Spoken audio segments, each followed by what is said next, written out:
Good morning, ladies and gentlemen of the media. I'm very, very honored and pleased to introduce to you Secretary Amina Pangandaman of the Department of Budget and Management.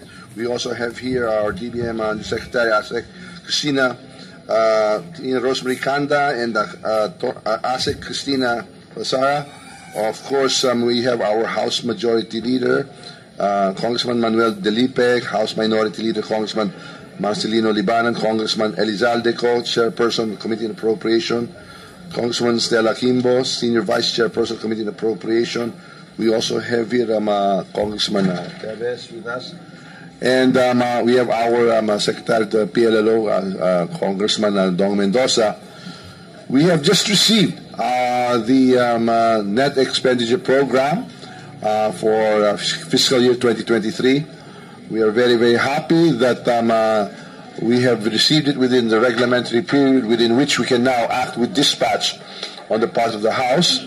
Earlier we mentioned that the House of the People, your Congress, will effectively respond to the needs of the people, especially in addressing the continued impact of the health crisis and to create more jobs and to ensure food security. As such, every centavo of the national budget will be spent wisely to implement programs that would save lives, protect communities, and make our economy strong and more agile. Our leadership endeavors to be in partnership with Senate and Malacanang, and we shall work on boosting our infrastructure development through our Build Back More program. And the House leadership is eyeing to finish committee and plenary deliberations on the budget proposal before October 1st, when Congress is scheduled to go on recess, and that will last up until November 6th, our break, no? We will perform our constitutional mandate to scrutinize and yet act deliberately, judiciously, and very, very cautiously the national budget, for it is the most important piece of legislation that we shall face this year. The budget of 2023 will be transparent. This will be a product of the entire House of Representatives, where the majority will listen to the minority bloc's concerns. And of course, we as the representatives of the people will also be attuned and sensitized to their needs, and that this budget basically encompasses the hope, the future, and the agenda for prosperity in the country this incoming 2023. Again, I'm indeed honored and have the pleasure to have with us Secretary Amina Pangandaman from the Department of Management and her team. And we'll be ready to address your questions and concerns on the national budget. Maraming salamat at magandang umaga po sa inyo lahat.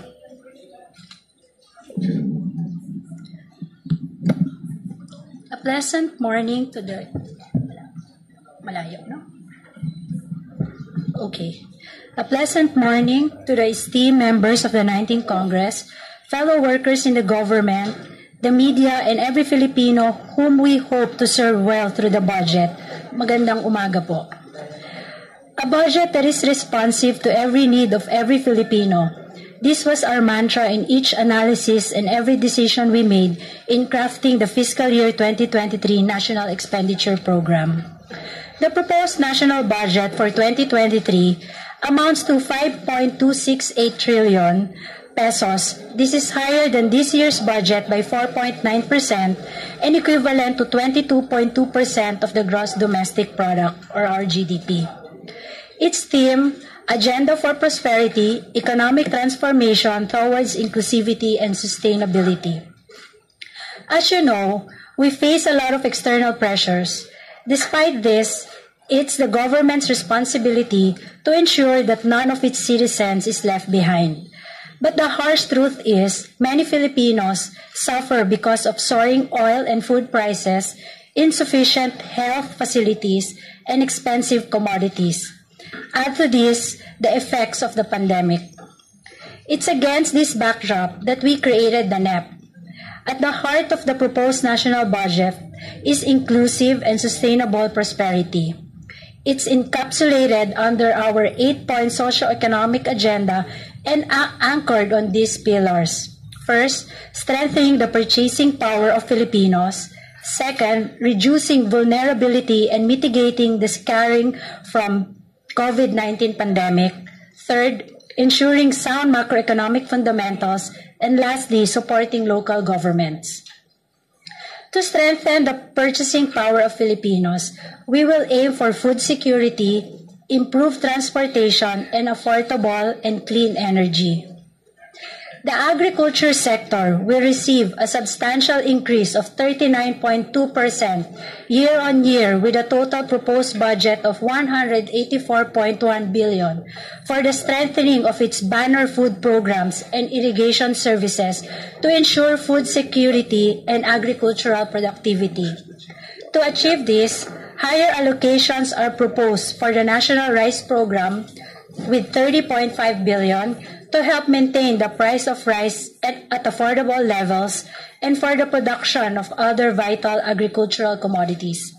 This will be complemented by the construction and rehabilitation of farm-to-market roads with 13.1 billion, improvement of irrigation networks 29.5 billion, and the provision of subsidies and credit access to farmers and fisherfolks with 2.8 billion. We will also support shovel-ready infrastructure projects with 1.2 trillion under the Build Better More program to propel growth in agriculture, trade, and tourism sectors and eventually reduce transport and logistics costs. In line with this, the Department of Transportation will receive a budget of 167.1 billion or equivalent to 120.4% increase over the previous year's level. Meanwhile, the Department of Public Works and Highways, or the DPWH, will receive 718.4 billion in 2023 for its banner programs such as the Asset Preservation Program with 88.5 billion, Network Development Program with 140.4 billion, and the Bridges Program, 38 billion, among others. Finally, the Department of Energy will receive a total of 476 million in 2023 for its programs such as the Renewable Energy Development Program, Energy and Efficiency and Conservation Program, and Alternative Fuels and Technologies Program. To reduce the vulnerability and mitigate the scarring from the COVID-19 pandemic, healthcare, social services, and safe reopening of face-to-face classes are our top priority. Abiding by the Constitution and reflecting the President's commitment to invest in human capital development and empower the youth, the education sector will receive the highest allocation, 852.8 billion, covering Department of Education, state universities and colleges, Commission on Higher Education, and TESDA. With the Department of Education's allocation, we hope to finally resume face-to-face classes to ensure holistic learning. We will achieve this through the construction of new classrooms and education facilities under the Basic Education Facilities Program with 9.8 billion, and the provision of learning materials through the Flexible Learning Options Program, 19.4 billion. Students will also continue to receive subsidies and education assistance to help them pursue senior high school and technical vocational courses with 54.9 billion. We will likewise prioritize the funding of universal access and quality tertiary education program with 47.4 billion, which will provide free tuition fee and other school fees to college students who will eventually constitute the country's workforce. But human development must be accompanied by the strong healthcare system that can withstand unprecedented challenges. As such, the health sector will receive 296.3 billion for 2023. The Universal Healthcare Program will continuously be a budget priority to ensure accessible healthcare for Filipinos, ensure those in the lower stratum of the society. This will be accompanied by better health services through the construction and rehabilitation of health facilities and procurement of medicines and vaccines. Along with human capital development, we must take care of those most vulnerable to global inflation. As such, the Department of Social Welfare and Development will receive 197 billion for 2023 to address the needs of the poor and marginalized, among others, targeted sectors of the economy. This includes the proposed increase of the budget allocation for the Pantawid Pamilyang Pilipino program with 115.6 billion. Now, for the governments better to implement these plans, we must introduce reforms within the bureaucracy. Towards this end, we will prioritize digitalization and accelerate our digital transformation. Thus, we have allotted some 12.1 billion to fund ICT projects throughout the bureaucracy. We will also fast-track the rollout of the Philippine Identification System with 2.1 billion. On DBM's end, we have a budget reform agenda. Foremost is the digitalization of the economy with the rollout of the Budget and Treasury Management System, or BTMS, in all agencies. We will likewise enhance bureaucratic efficiency through institutionalization of cash budgeting system. Our economic transformation agenda also contemplates devolution of essential services to local government units. This allows them to directly implement programs and interventions tailor-fit to the needs of their constituents. These programs are just a few of many. More details can be found in the digital and physical 2023 NEC kits we have shared with you. It includes the President's budget message and the 2023 People's Proposed Budget at a glance. We believe that the Congress is one with us in our commitment to serve the Filipino people through the just allocation of the national budget. Again, it is our honor to submit the fiscal year 2023 NEP. With this budget, we want every Filipino, especially our farmers, fisherfolk, laborers, and those who are marginalized, to not just survive, but to reap the benefits of economic growth and national progress in their everyday lives. That is the measure of Philippines' genuine prosperity, when every Filipino prospers individually. Thank you at mabuhay.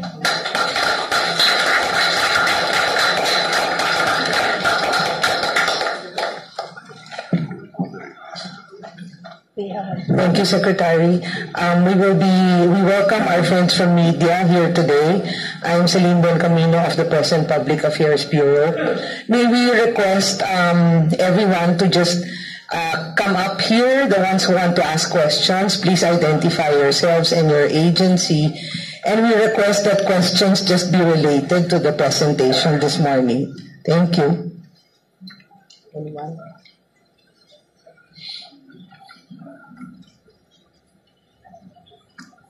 Pakitaas na lang po ng kamay kung sinong gustong magtanong. Yan. Kathleen. Harap na harap na. Good morning po, ma'am. I'm Kathleen Forbes from Radyo Pilipinas Government Media. First question ko po for Secretary Pangandaman. The theme po of our budget nga is prosperity, economic transformation, inclusivity, and sustainability. One, bakit po ito yung ating napiling theme para sa 2023 budget? And speaking of inclusivity, baka po pwede na rin namin matanong, kasama na rin po ba dito sa 2023 budget? Or magkano po yung inilaan natin for our OFW sector, specifically for the new Department of Migrant Workers? Thank you. Okay. Our budget was basically anchored on the 8-point socio-economic agenda. This is encapsulated in the President's MTFF, the Medium-Term Fiscal Program framework that we presented to the Congress, which was already approved by the House of Representatives. Thank you, Speaker. So the 8-point socio-economic agenda are food security, improved transformation, affordable and clean energy, healthcare, social services, safe face-to-face education, bureaucratic efficiency, and sound fiscal management. Inclusivity naman po is because we want every member of the society to be part of the growth that we aim to achieve po in the coming years from 2023 onwards until 2028. On the Department of Migrant Works, Department of DMW, Yusek Tina, can you share the budget of DMW? The Department of Migrant Workers will get 5.2 billion pesos. That's inclusive of the budget of OWA and EOB. So that's the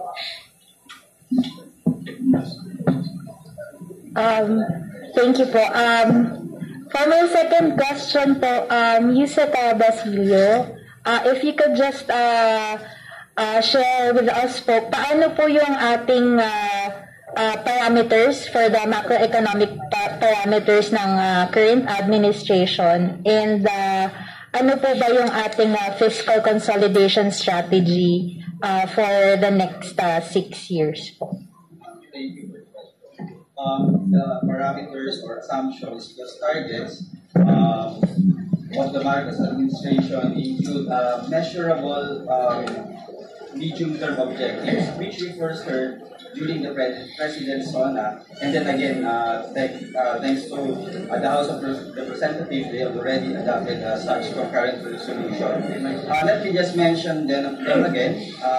6.5 to 7.5% GDP for 2022, 6.5 to 8% real GDP growth annually between 2023 to 2028, which should, again, since the plan is, of course, to make growth inclusive, then we should reach single-digit poverty incidence or poverty rate by of 9% or single-digit poverty rate by 2028 at the end of the medium term or the president's term. And then, of course, all of this will be done, as you said, with the aim of having that kind of fiscal consolidation strategy. And that means we will hope to bring down the deficit, the national government deficit, to 3%, which is the pre-pandemic level, by 2028. And then to make debt to GDP reach around less than 60% of GDP or the debt to GDP ratio by at least 2025, which is much earlier. All in all, the aim is, as the Secretary said, to make prosperity be reaching each and every individual, so that we should reach middle income status sooner, probably sooner than 2028. Yung upper middle income status is something that's not us who will define it, but it's the World Bank definition of upper middle income status.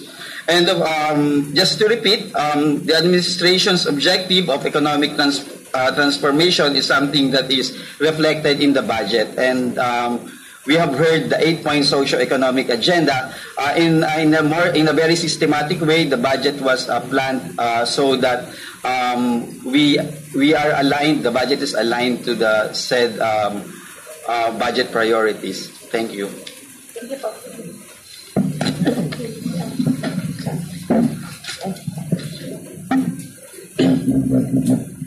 Good morning, ma'am, kay Budget Secretary. Felix Tambong po from DCRJ Radyo Bandido TV.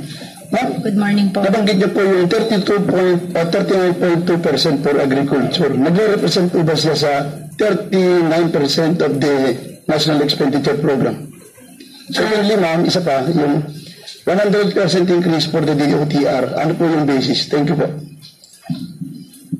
Good morning po. The 39.2% po, it's the total increase of the agriculture sector.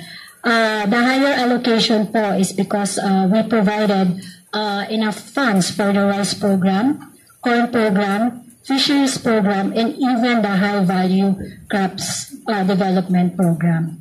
As also mentioned, the DOTR po will also have an increase of 120.4 billion. The increase po is basically to fund the core programs of DOTR. Ito po yung LRT Line 1 Cavite Extension Program, MRT Manila, Metro Manila Subway Project po, PNR South Long Haul Project, North and South Commuter Railway, MRT 3 Rehabilitation Program. Kasama din po dito yung Land Public Transportation Program, the EDSA Busway Project, EDSA Greenways Project, Cebu BRT Project, and the Fuel Subsidy Program po for our public transport drivers. Thank you po.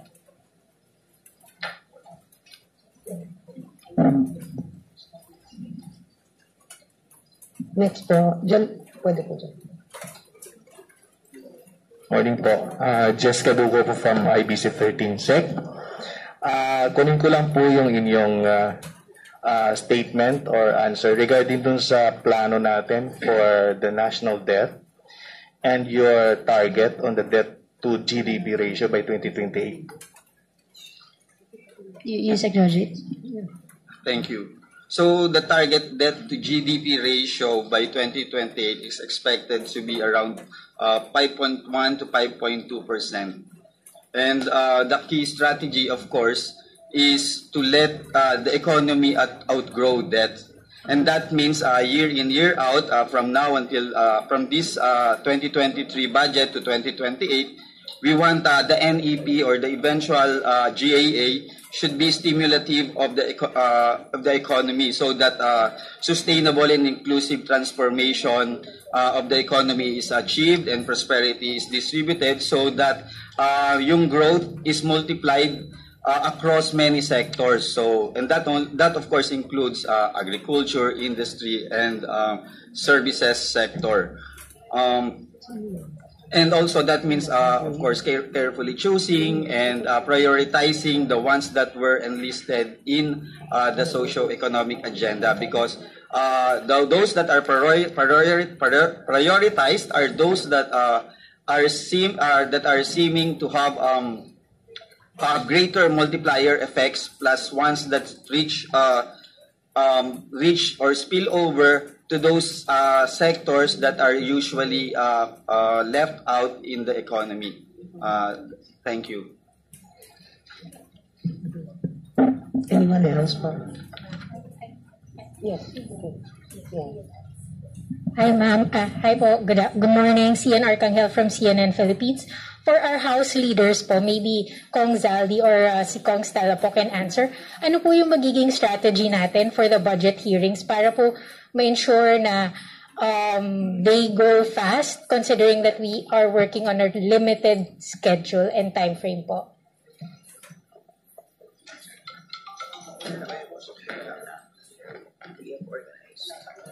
Meron na. We started organizing last week. The vice chair, we just started the organizational meeting for the vice chair and its membership.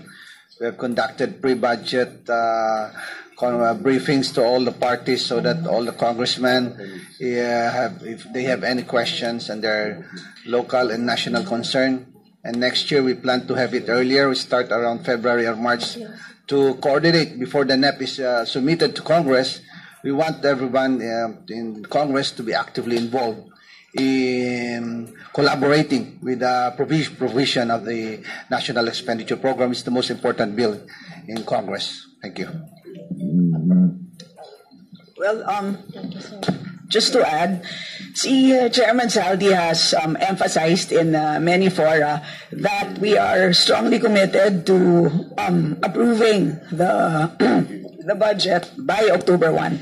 And the key to do that is really by facilitating communication channels between the various government agencies and, of course, the members of Congress. And so as early as last week, we had already organized informal briefings for the Kongs.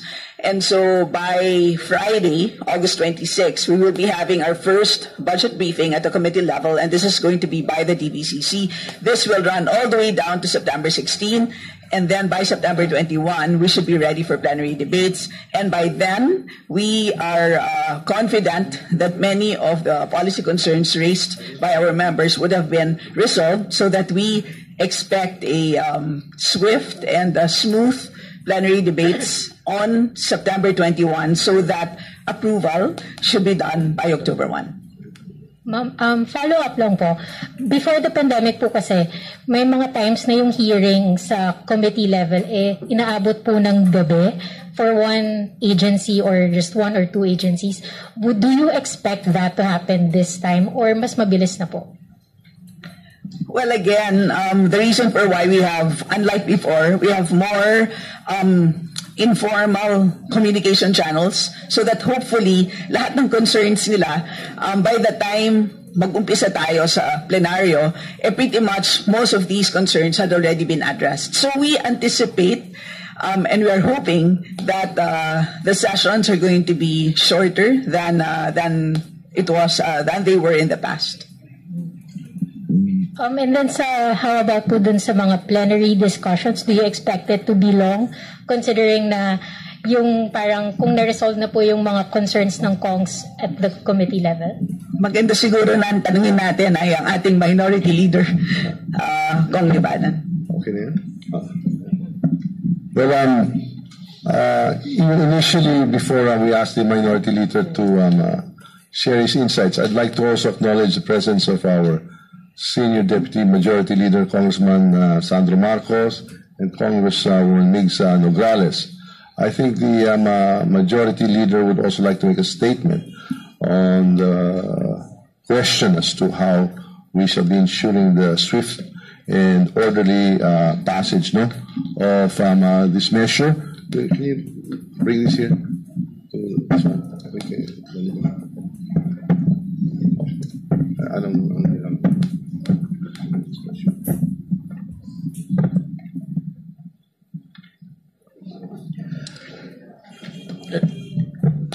Well, we have already coordinated with our teams. In the Committee on Rules, we have prepared 3 teams and we are ready for the plenary deliberations on the budget. So we're closely coordinating also with the Committee on Appropriations in order to facilitate our members who would want to fully discuss the budget.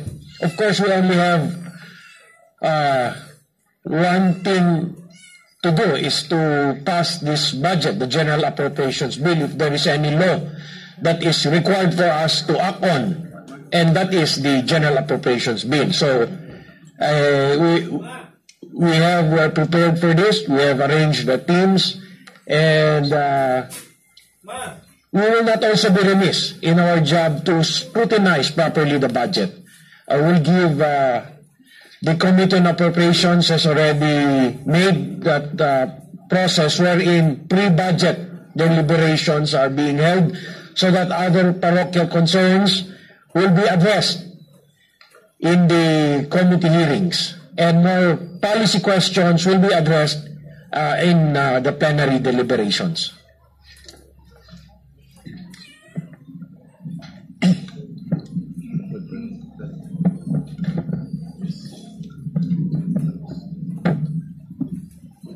Thank you, Majority Leader, Mr. Speaker, Madam Secretary, and all the members of Congress, and the members of the press.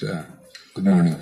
At the outset, the minority would like to thank the Honorable Secretary for submitting this as promised August 22, 10 o'clock.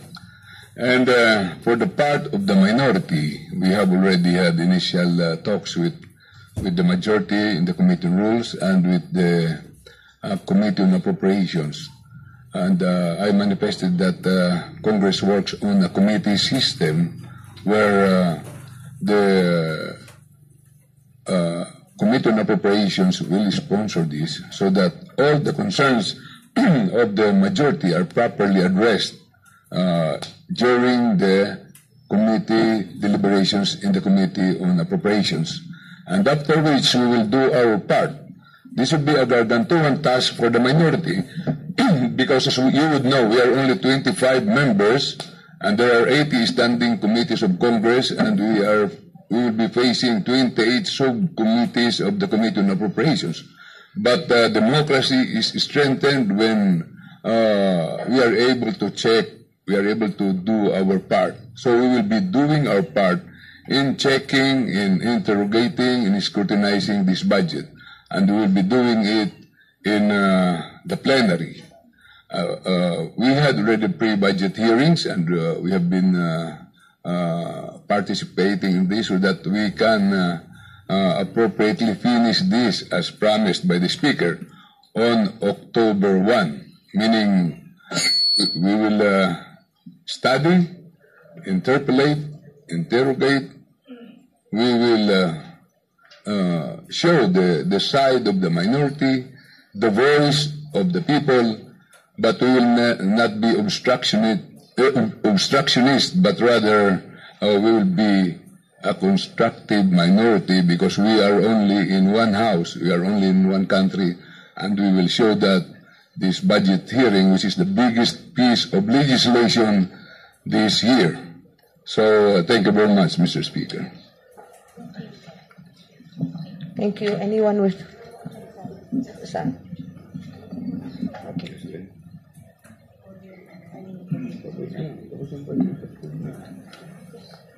Hello, good morning. I'm Elson from Manila Bulletin.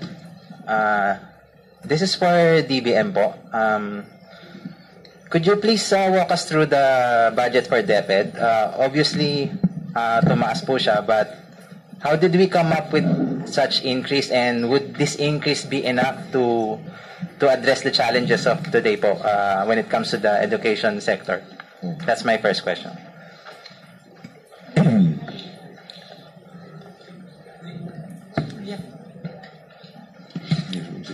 So we have a procedure within DBM, no, where we apply, no, the principles of the budget utilization rates where departments are concerned.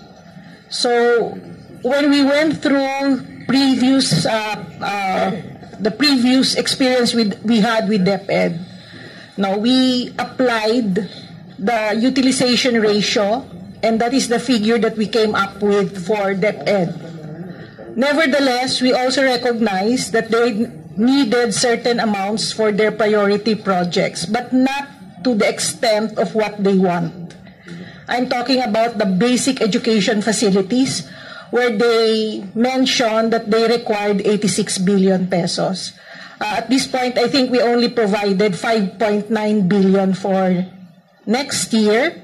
Again, we considered the available balances that they had, their performance rates insofar as spending is concerned, and that was the figure that was provided DepEd. The increase, by the way, if I'm not mistaken, is something like 12.2, which is much higher than the 4.9% increase of the overall budget. Thanks for that po. For my second question, I'm looking at the budget of the DPWH sa infrastructure po. I see na it's lower by 60-something billion. I was just wondering po, how can we expect to build better, more so to speak, on a reduced budget? Thank you. Where are you comparing your figures? I'm looking What figures are you using? I'm looking at the briefer, ma'am.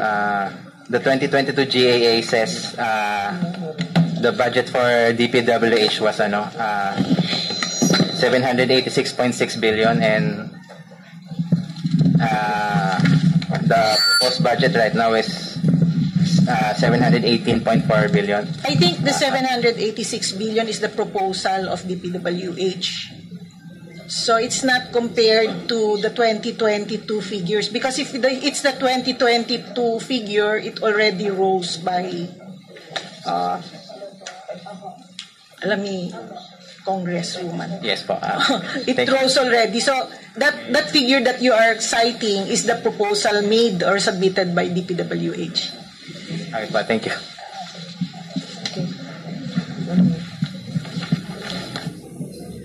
Hello, good morning po. Ako po si Sas Reganda Sasot ng For the Motherland Blog. Ang katanungan ko po ay para sa DBM.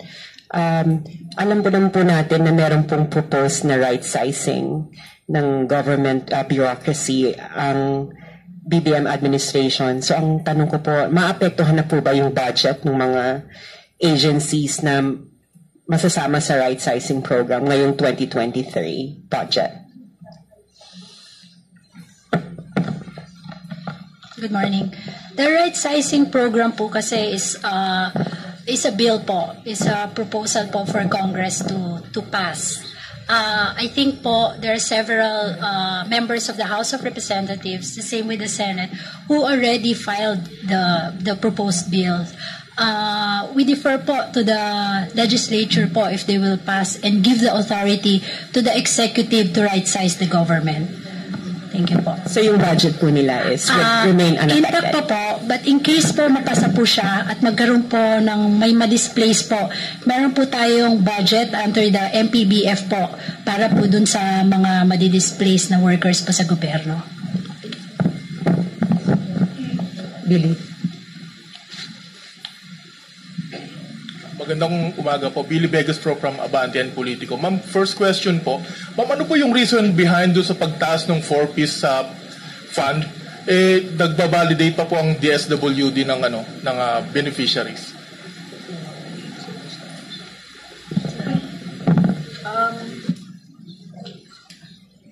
Press.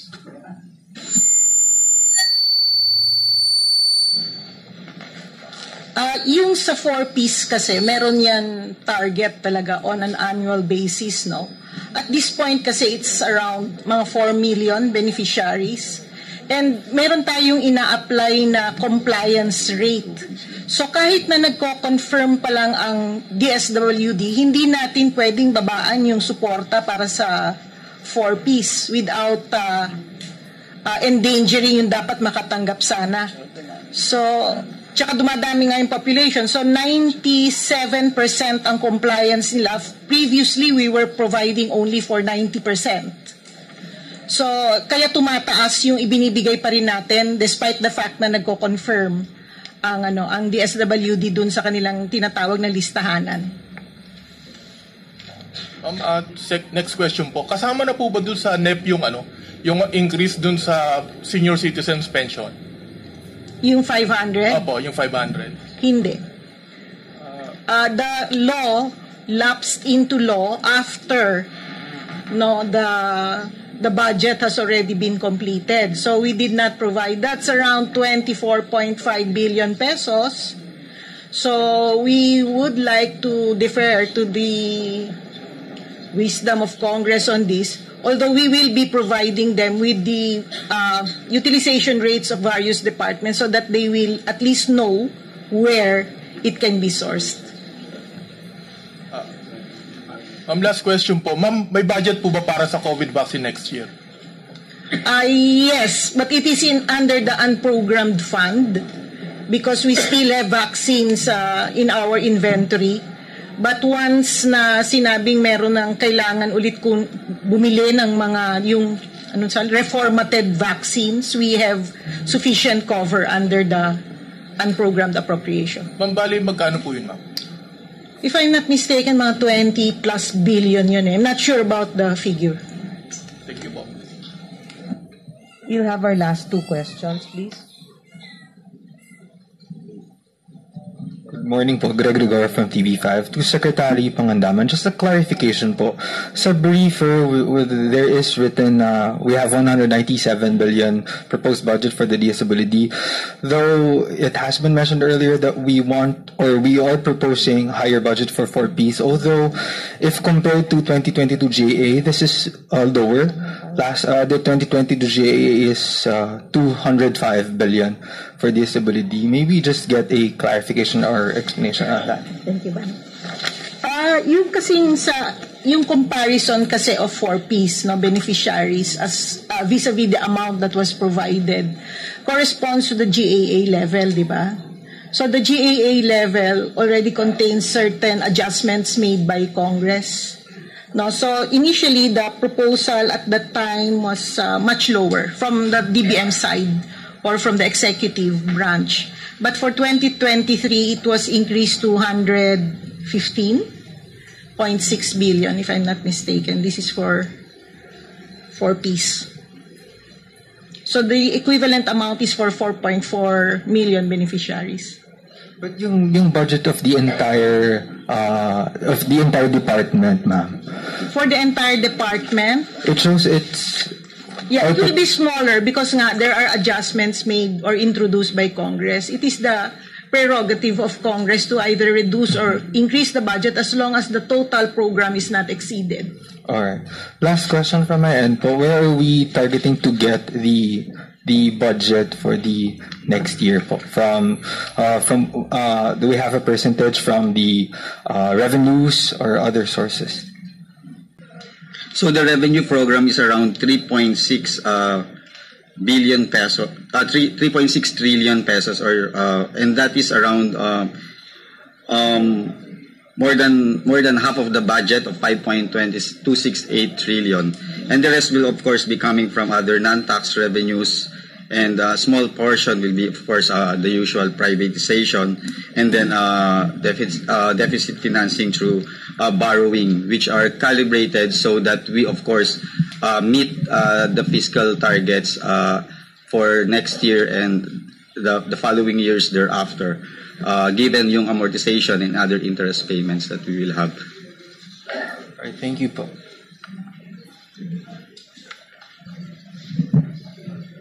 Good morning. For our secretary po, the DBM, ma'am, meron pong yung climate change expenditure tagging. Pwede po lang pong ma-explain kung ano po yun talaga. Mark Lopez po ako, Pugad Vloggers. Thank you. Hi Mark, good morning. I think that climate tagging program was introduced para mga 4 or 5 years ago by the DBM and the Climate Change Commission. Ang simple explanation lang po niya is of our total budget, we tag a certain percentage po for climate change goals. This is for adaptation, mitigation, and restoration of our project. For our 2023 po budget, a total of 459.5 billion po has been tagged as climate change expenditures. Examples of these projects are flood management control programs, National Greening Program, of course, of the DNR, Protected Areas Development and Management Program, again from DNR, and management of coastal and marine resources areas under DNR.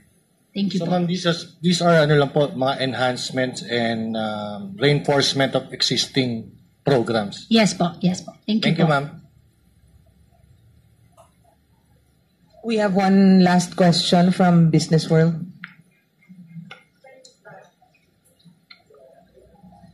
Good afternoon. Good morning po. Good morning. I'm Matthew Montesilio from Business World po. I'd like to ask the DBM what the priority projects for Build Better More are po.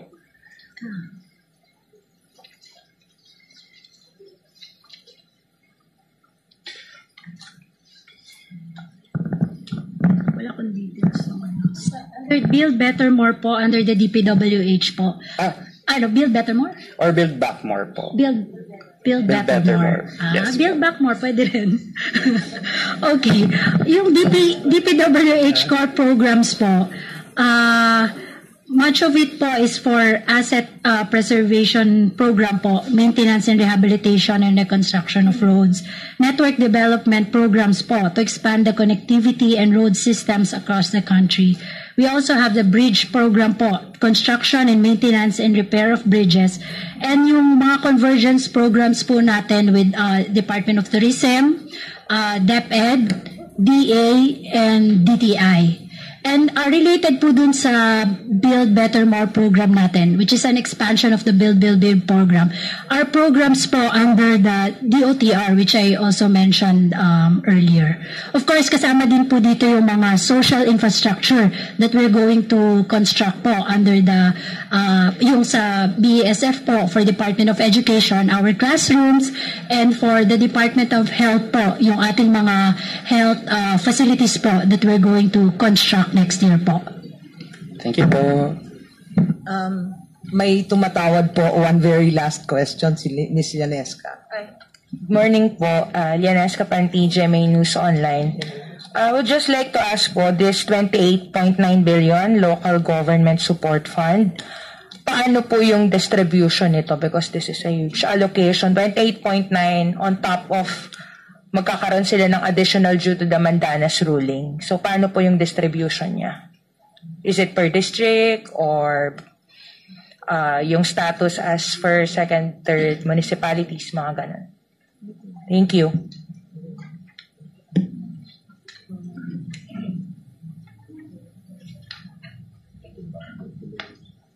Share yan ng collections from real property tax.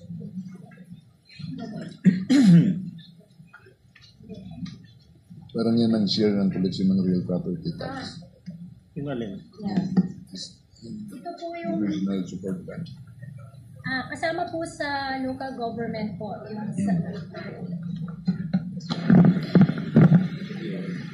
Kasama po sa budget ng local government support fund po yung pondo po natin for support for barangay development program of the National Task Force to End Local Communist Armed Conflict po. Ito po yung LCAC. Ang budget po natin siya ng this year is 5.62 and then we increase it to 10 billion for 2023. And kasama din po dito ay yung budget po natin for Growth Equity Fund. Ito po yung pondo for our 4th, 5th, and 6th municipalities and barangays po para mabigyan po natin sila ng mga enough programs and projects po para at least po makaabot po sila dun sa mga mas mataas na mga municipalities po. And we also have the financial assistance to LGUs po of 5 billion pesos. Sorry. Ma'am, wala pong distribution yung sa ELCA? Wala pa, no? Wala pa po silang napapadala. Okay. Subject to... Yes, subject to guidelines that we will prepare with DILG and NICA ba? National Security Agency. Thank you. In behalf of the Honorable Speaker and the House members who are here today, we would like to thank the Secretary Pangandaman and the officials of the DBM for their very comprehensive presentation. And we would like to thank our friends in media also for being here with us today. May we invite the officials of the DBM to join the Speaker at the social hall for lunch. And lunch will also be served for the other guests here today. Thank you.